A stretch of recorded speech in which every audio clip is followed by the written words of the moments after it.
La Francia de ultramar representa el 18% de todo el territorio de la República Francesa y el 4% de su población.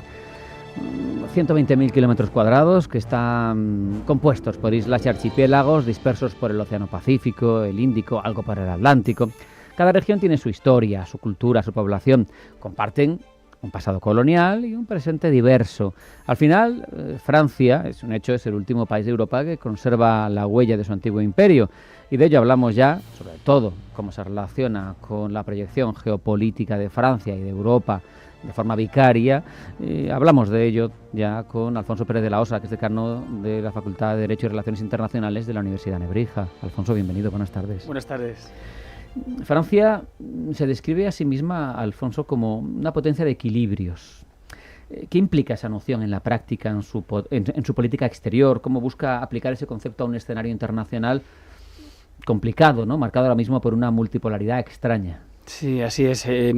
Emmanuel Macron plantea su presencia en el Indo-Pacífico no como una rivalidad directa con China, y sabiendo que China, y lo ha manifestado en más de una ocasión en sus discursos, estaba tomando demasiada hegemonía en la zona del Indo-Pacífico. Lo que propone es una potencia de equilibrios, es decir, todas aquellas potencias, Estados Unidos, China, Francia, sabiendo que no puede competir a nivel de China y Estados Unidos, pero consciente también de que tenemos que llegar a un entendimiento en una zona en la que es importante garantizar una navegación segura, un respeto de los derechos fundamentales, unos valores franceses europeos, que quiere ser un poco el estandarte de ello. Con lo cual, sin entrar en una rivalidad directa, haciendo comprender a esas potencias que tenemos que entendernos todos en ese territorio. Claro, porque lo mencionas bien, es una región caracterizada por una competencia brutal entre los dos actores que se quieren repartir el mundo ahora mismo o que quieren luchar por la hegemonía, Estados Unidos, China, también India, que está ahí. No mencionemos India, que lo que tiene encima, pero bueno, no estamos hablando de ello ahora mismo, aunque todo está relacionado. ¿Cómo busca Francia mantener esos equilibrios a través de alianzas, de diplomacias, pero a la vez también de presencia militar? Porque parece que, teniendo en cuenta ese escalafón quizá inferior a China, a Estados Unidos, pues tiene que ser muy sutil, ¿no? Así es, con esa diplomacia francesa que parece que la redefinimos actualmente en el panorama internacional, con una presencia de entendimiento, de respeto, como digo, de valores europeos, con un apoyo también de los 26 Estados miembros de la Unión Europea. Recordemos que Francia tiene una situación privilegiada porque es el único país de Europa que se encuentra con una situación así en el Indo-Pacífico. Con lo cual, transmitiendo esos valores, haciendo comprender también que los quiere respetar, pero no nos olvidemos de la disuasión y de los 5 países con potencia nuclear en la zona. Hablabas hace un instante de India, Pakistán, pero no nos olvidemos de China, Estados Unidos y Francia. Con lo cual, la necesidad de seguridad, de entendimiento, de tranquilidad en la zona del Indo-Pacífico es importante. ¿Cómo equilibran, Alfonso, las autoridades galas esos intereses de la metrópoli, proyección de poder, recursos estratégicos, presencia, ¿no?, internacional, con las aspiraciones, pues a lo mejor de autonomía de algún territorio, desafíos internos? Supongo que cuando uno está muy lejos de su metrópoli puede sentirse desatendido. Así es, Francia, además, tradicionalmente como Estado jacobino, que decía el Consejo de Estado a la hora de transmitir las órdenes que no había ningún problema con la cuestión de la centralización, que las órdenes pasaban con la rapidez de la corriente eléctrica, a nivel de cuando defendía ese espíritu jacobino. Y es cierto que Francia ha tenido que hacer frente a esos territorios, departamentos y regiones de ultramar y colectividades de ultramar, como se llaman tras la reforma legislativa francesa, a figuras de autonomía, figuras de concesiones en determinados aspectos, salvo siempre la seguridad y la defensa, que ha querido mantenerla junto con la justicia y el euro. La parte económica, que no solo Francia mantenía la estabilidad en la famosa África que le pertenecía, sino también ha garantizado siempre y garantiza la estabilidad económica en estos países. ¿Qué es lo que le preocupa en definitiva? Dice que un Indo-Pacífico donde la economía esté garantizada, donde la seguridad esté igualmente protegida y donde también podamos de manera asociada luchar contra los fenómenos de cambio climático, que esa zona también está especialmente acuciada, podemos llegar a entendernos todos. Esa potencia de equilibrios que además has dicho, porque pone el énfasis Macron en esa famosa doctrina suya, en la S, los equilibrios. No quiere entrar, no quiere tampoco decir que vamos a ser completamente abnegados al poder de cualquiera de las potencias, pero sí nos tenemos que entender. Nos lo explicabas, lo has mencionado, departamentos, regiones y colectividades de ultramar, ¿no? Hay distinciones, cada una tiene una peculiaridad se han redibujado con esta... ¿Por qué? ¿Cómo? O sea, ¿qué subyace? ¿Qué idea o qué planteamiento a futuro para ellas subyace en esa reorganización? Pues primero, no poder identificarlos a la noción de departamento y región propiamente francesa con unas competencias muy específicas. Al tener una figura más particular y la denominación de colectividades de ultramar permite ya ver por qué les va a garantizar pues que tengan un sistema de organización diferente, que la relación con el gobierno francés sea dispar, menos en esas tres cuestiones, en otras competencias donde les da mayor autonomía. Se ha venido a decir en algunas ocasiones que varias de esos departamentos, regiones de ultramar estaban optando ya por una supuesta autonomía extrema llegada a la independencia. Yo creo que son colectividades que son muy conscientes que pertenecen a Francia y que ello les puede abrir muchísimas puertas. Supongo que además es que ninguno será tonto y dirá, pues por lo menos con esto sé cómo estoy, si estoy solo no me voy a poder defender. Y apuntas además ahí una situación, no solo si me quedo en ese caso, en ese contexto, pero es que pueda venir cualquiera de estas potencias decir, a eso voy. Ahora con esa polderización que está, como sabes, China a través del reflote de los islotes que considera y reclama para sí, pues ganando autonomía, generándose más mar territorial y zonas económicas exclusivas. Recordemos que Francia tiene la segunda superficie en zona económica exclusiva más grande del mundo, después de Estados Unidos. Es tremendo. Y el 93% de esa zona exclusiva económica francesa se encuentra en el Índico y en el Pacífico. Exactamente. Es un dato importante. Al final, Francia, supongo, capitaliza ese inmenso espacio marítimo en términos de recursos, de capacidad de vigilancia, de proyección, de poder diplomático, pero también naval, ¿no? Es un activo tremendo. Es un activo tremendo y además lo tiene estructurado, divididas en esas famosas 5 zonas militares y donde lo que quiere es contar con bases que garanticen esa seguridad. Estamos hablando de suelo francés. Has mencionado antes la Unión Europea. Claro, a mí me llama la atención porque los franceses son muy suyos, vamos a decir. No sé si me entiendes, este es un concepto muy intangible, pero ¿cómo se coordina, si es que se coordina, su estrategia en esa proyección tan lejos de Europa con la Unión Europea, con la acción exterior de la Unión Europea?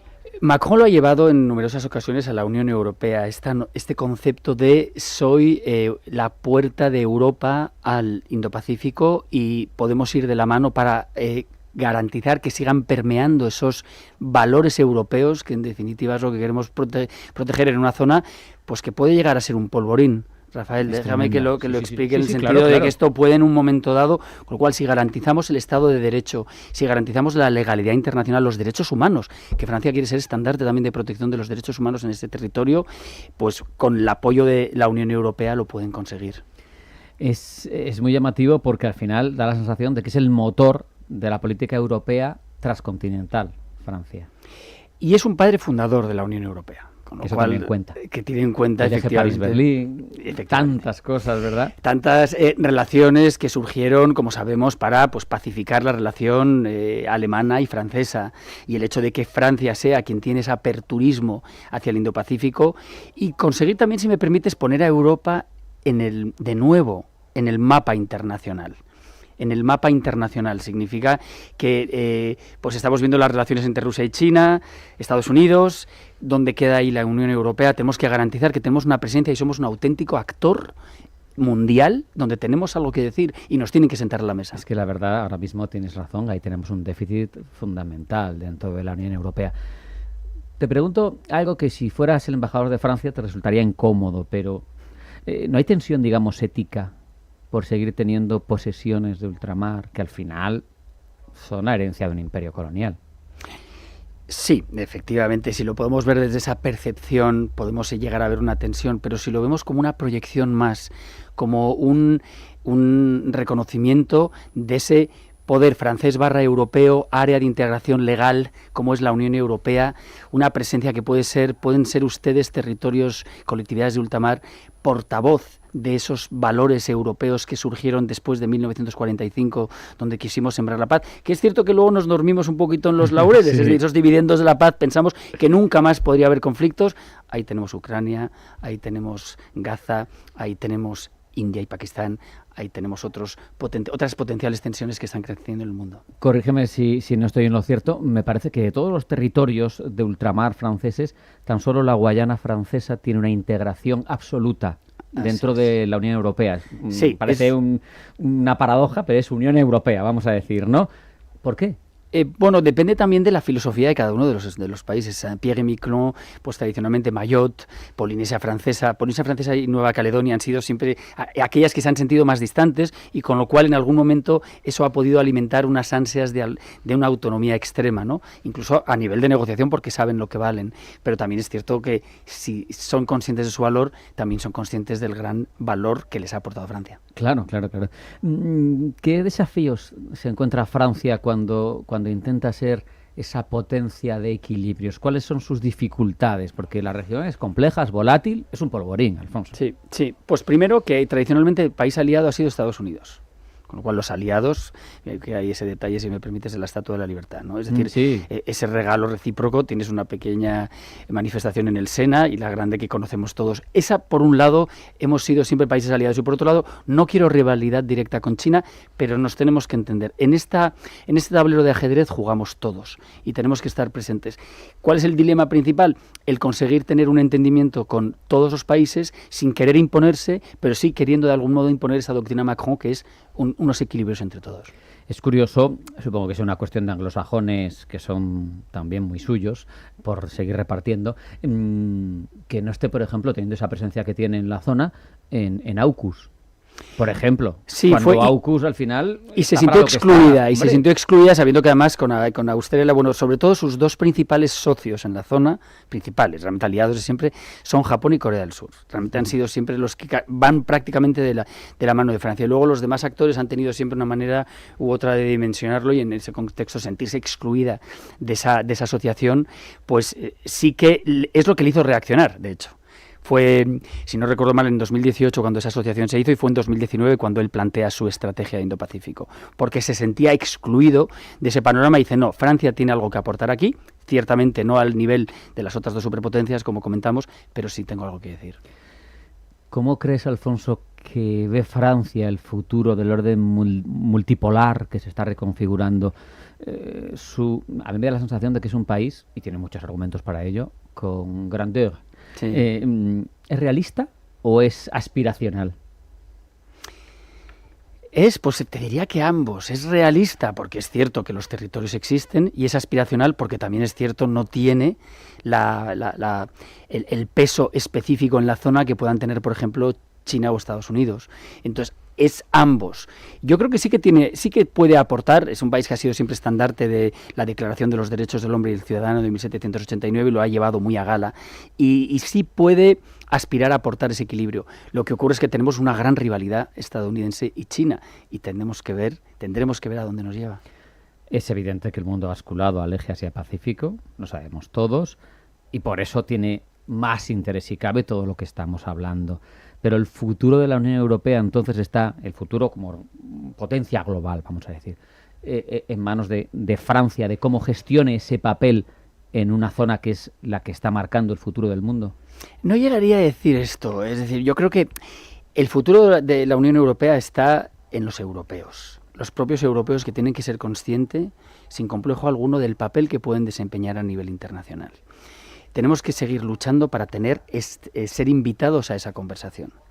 Y para ello, pues naturalmente, muy firmes en un liderazgo europeo que nos permita decir ampliamente lo que planteamos, y por otro lado también una diplomacia europea que es la que consiga pues resolver los conflictos que nos rodean. Sí, pero fíjate, la auctoritas no nos ha faltado, el componente de voz ética de los derechos no le ha faltado a la Unión Europea en ningún momento hasta ahora, pero el peso real no se ha tenido, quizá por la falta de un ejército que pone sobre la mesa, y aquí de nuevo Francia asume un papel importante, es la única potencia nuclear de la Unión Europea y te da otra vitola. Al final falta unión política en Europa para conseguir ese papel, pero falta también algo que puedas esgrimir, aunque parezca triste, pero más allá de tu autoritas moral. Así es, yo creo que estás poniendo de relieve la fragmentación que existe interna en algunas dimensiones, y es esa fragmentación con la primera contra la que tenemos que luchar. Primero, entendernos en el seno europeo para luego poder tener un peso específico importante fuera. La labor interna es esencial. Con esa reflexión nos vamos a quedar. Alfonso Pérez de la Osa, decano de Relaciones Internacionales de la Universidad de Nebrija, siempre es un placer hablar contigo. Muchísimas gracias. Un abrazo. Hasta la próxima.